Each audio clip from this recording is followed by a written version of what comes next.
we lived in motels. When we lived in motel, we actually both used drugs, me and my husband. And I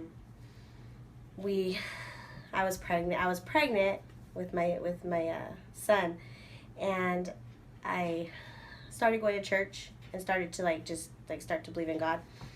And when I was going into labor with him, I heard that Shasta County, I'm like, oh my gosh, Shasta County actually cares. Like, Shasta County cares about children and cares about, people. So I got scared because I'm thinking, oh my gosh, I'm like this horrible person that's using drugs with a baby in her. And anyways, I went up to Mercy Hospital in labor, and I looked down at these places, and me and him kind of just were like, we need somewhere to live so bad. Like, we need somewhere to go with these kids, because we'd be in the car one week, and then the motel the next week, and then the car, and then the motel. Well, I got clean. He got clean. We stopped because CPS gave us a chance to, put our life back together and go to rehab and stuff. And at rehab, they told me there's a place called FaithWorks. And at this time, we're still living in the car. And we come here, and I meet the director, Robert Scott, and Monique was the case manager at the time. And they were so just comforting immediately, and they told me to bring my husband back, and we would interview and see if we were approved for the place to live. And it's crazy because I've never heard of anything that just lets you move in without a deposit, without nothing. Like, they're just here, come here, let us help you, let us take care of you.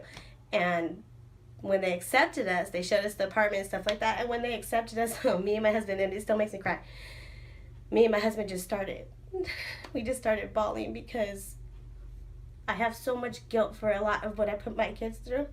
Like, a lot, especially my son, because now he suffers from ADHD because of my use. And but they let us live here, and while we lived here, my case manager was Monique, and it was amazing to have someone, because I didn't have somebody to look up to, or and I looked up to her, and so I came to her for every little stupid thing there was, and she helped me through every decision that I made while I lived here. And so that's why when I went back to school and they hired me and I got the opportunity to work here, I was like, I get to be that. I get to do that for someone. I get to feel like I have a client right now that I absolutely just love.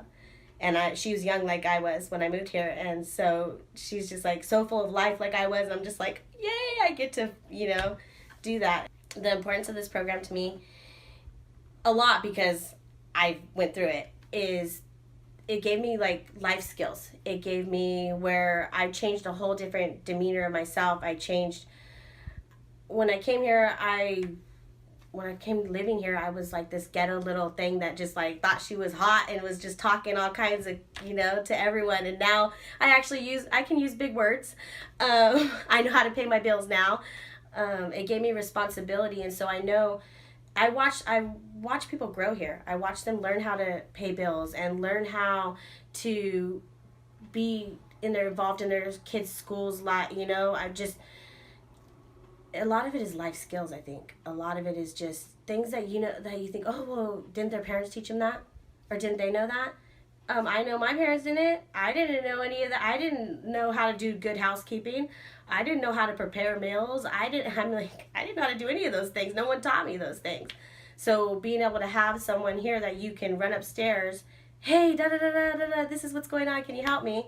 I think it's amazing. It's important because, like I said, I'm here full time. And so full time, they're able to, come up here from 8 to 5 o'clock. And so when they get off work, I can do case management when they get off work, or I can go around their schedules. If I'm only here for a certain amount of time, it's going to be hard for them to be able to meet with me for case management. And that's not fair, because I want to be able to develop that relationship with them, so that way I can help and guide them through the process that they're going through, so that way when they get into permanent housing, they know how to do all the things that they need to know how to do. So I think it's tremendously, I was really sad when I heard that that might get hours cut. I was like, no, we need to be able to be here for them.